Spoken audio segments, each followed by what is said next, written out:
Oturma izni alan namizədlərə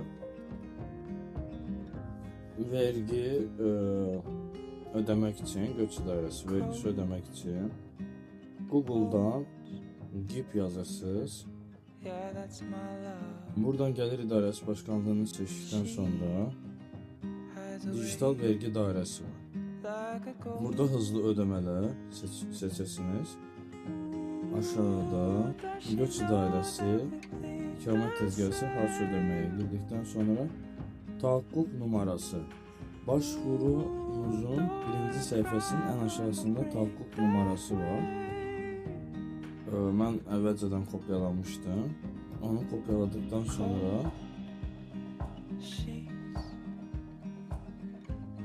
bu güvenlik kodunu da girək.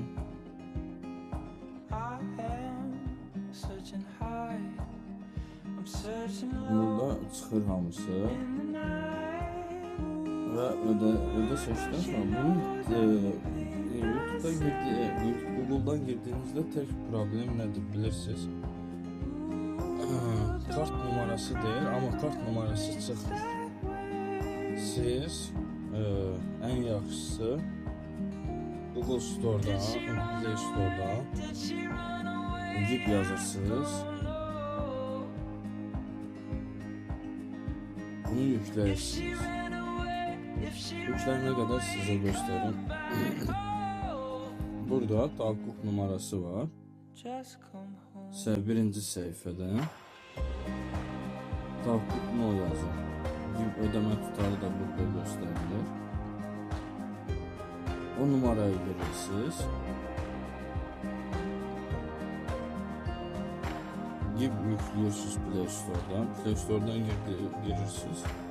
Bunları atla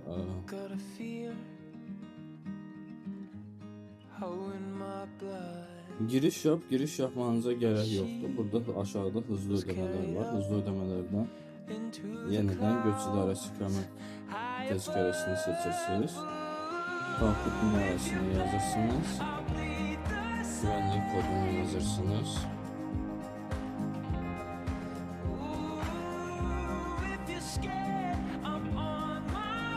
Ve burada çıkıyor. Burada çıktıktan sonra hamısı kıymet de aşağıda burada. Ve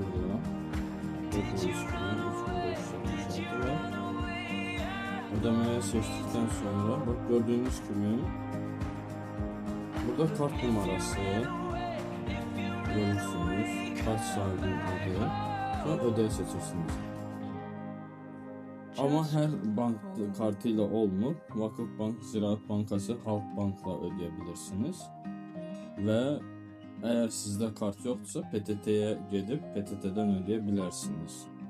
Sadece devlet banklarıyla olur. Ziraat Bank, Vakıfbank, Halkbank bunlarla ödeyebilirsiniz. En sonunda bunu söylemek isterdim ki inşallah istediğiniz oturum izni alarsınız. Her şey ürəyinizcə olar inşallah.